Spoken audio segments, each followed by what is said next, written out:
আলহামদুলিল্লাহ, আজ আশুরার দিন, জুমার রাত। আসমানের দরজা খোলা রয়েছে। যদি আপনারা আল্লাহ তাআলার কাছে এই নিয়মে, এই পদ্ধতিতে চাইতে পারেন, আল্লাহর কসম করে বলতে পারি আপনি চাইতে দেরি হবে, আপনার চাওয়া পাওয়া পূর্ণ হতে এক মুহূর্ত দেরি হবে না। আপনি চাইবেন, সাথে সাথে আল্লাহ তাআলা আপনাকে দেবেন। আজ আসমানের দরজা খোলা রয়েছে, আজ আশুরার দিন। তাই বলছি, যদি আপনারা আপনাদের জীবন ভাগ্য পরিবর্তন করতে চান, তাহলে আমলের নিয়ম জেনে তারপর আল্লাহ তাআলার কাছে দোয়া করুন। ইনশাআল্লাহ আপনার ভাগ্য পরিবর্তন হবে, নিশ্চিত থাকতে পারেন। আর যদি ভিডিওটা টেনে দেখেন, কোনো পয়েন্ট বা কোনো নিয়ম যদি মিস করে ফেলেন, তাহলে দোয়া কবুল নাও হতে পারে। তাই না টেনে সম্পূর্ণ ভিডিও দেখার অনুরোধ রইল। আর যারা চ্যানেলটি সাবস্ক্রাইব করে দেবেন, ইনশাআল্লাহ আপনাদের মনের আশা পূর্ণ হবে।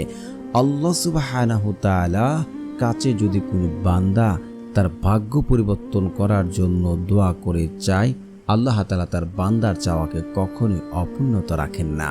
আমাদের মাঝে অনেক যুবক ভাই আছেন, অভাবের মধ্যে রয়েছেন, দারিদ্রতার মধ্যে রয়েছেন, জীবনে কি করবেন কোনো কুল কিনারা খুঁজে পাচ্ছেন না।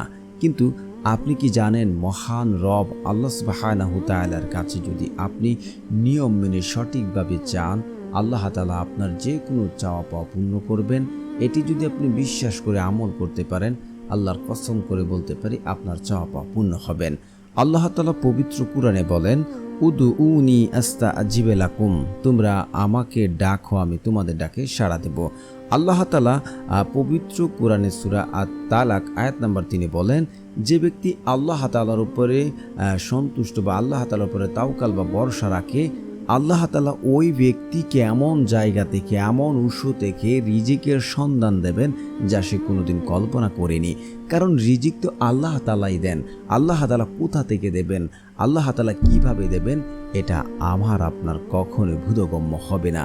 তাই আল্লাহ তাআলার উপরে তাওয়াক্কাল রেখে, বিশ্বাস রেখে যদি আমরা চাই, আল্লাহ তাআলা দেবেন। আল্লাহর রাসূল সাল্লাল্লাহু আলাইহি ওয়াসাল্লাম বলেন একটি হাদিসে, যে কোনো বান্দা আল্লাহ তাআলার কাছে দোয়া করে দু হাত তুলল, আল্লাহ তাআলা ওই সকল বান্দার দু হাতকে খালি হাতে ফেরত দিতে লজ্জাবোধ করেন। আল্লাহ তাআলা কখনো না করতে জানেন না। আপনি চেয়েছেন, সাথে সাথে আল্লাহ তাআলা ইয়েস বলে। কিন্তু অনেকের প্রশ্ন হতে পারে, তাহলে কেন পায় না? ভাগ্য তো পরিবর্তন হচ্ছে না, জীবনে সচ্ছলতা আসছে না, জীবনে কোনো ইনকামের কোনো পথ বা কোনো ওয়ে খুঁজে পাচ্ছি না। দেখুন, আপনার আমলে হয়তো কোনো ত্রুটি রয়েছে, আপনার চাওয়াতে কোনো ত্রুটি রয়েছে, কারণ আল্লাহ তাআলা কখনো তার বান্দাদেরকে না করেন না এবং তিনি কখনো না করতে জানেন না। হয়তো আপনার চাওয়া ভুল রয়েছে, আপনি হয়তো জানেন না কেন আপনার জীবনের ভাগ্যের চাকা পরিবর্তন হচ্ছে না। কারণ হাদিসে আছে স্পষ্ট ভাষায় যে আল্লাহ তাআলার দোয়ার শক্তি এতটাই যে বান্দার ভাগ্য পরিবর্তন করতে পারে কেবল দোয়ার মাধ্যমে।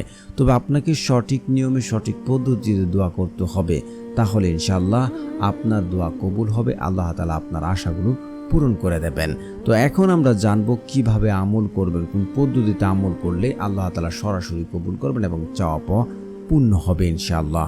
আমলটি করার জন্য সর্বপ্রথম আপনাদেরকে যা করতে হবে, যেহেতু জুমার রাত, আসমানের দরজা খোলা রয়েছে, আর আজ হচ্ছে আশুরার রাত, আপনারা প্রথমে উত্তম রূপে উজু করে আসবেন, ভালো করে উজুটা করবেন।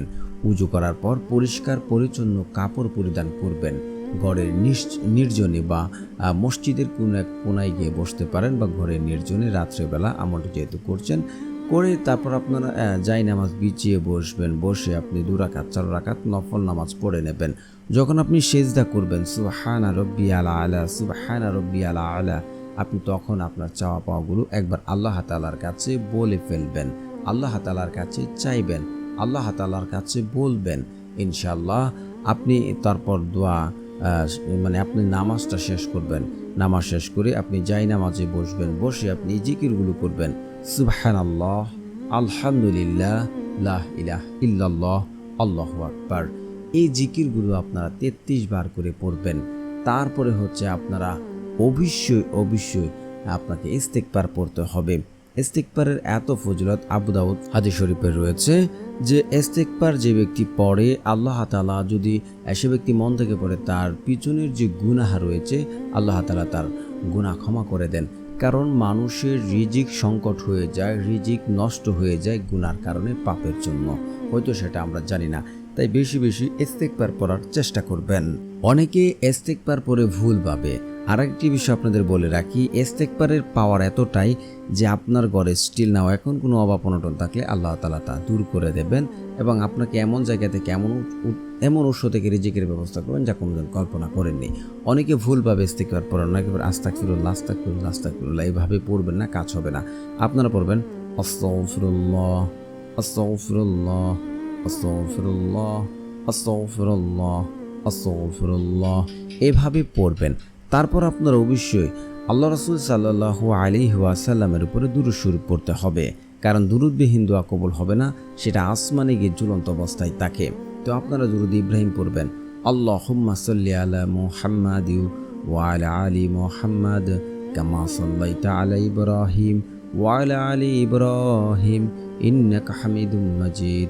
আল্লাহুম্মা বারিক আলা মুহাম্মাদ ওয়া আলা আলি মুহাম্মাদ কামা বারাকতা আলা ইব্রাহিম ওয়া আলা আলি ইব্রাহিম ইন্নাকা হামিদুম মাজিদ।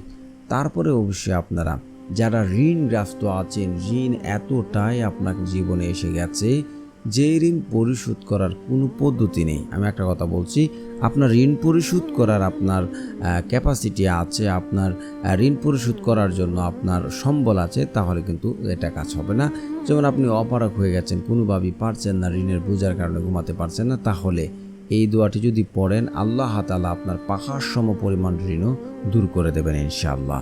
আল্লাহুম্মা কফিনি বিহালালিকা ওয়ান হারামিকা ওয়া আগনিনি বিফাদলিকা আম্মান সিওয়াক, এই দোয়াটি আপনারা পড়বেন।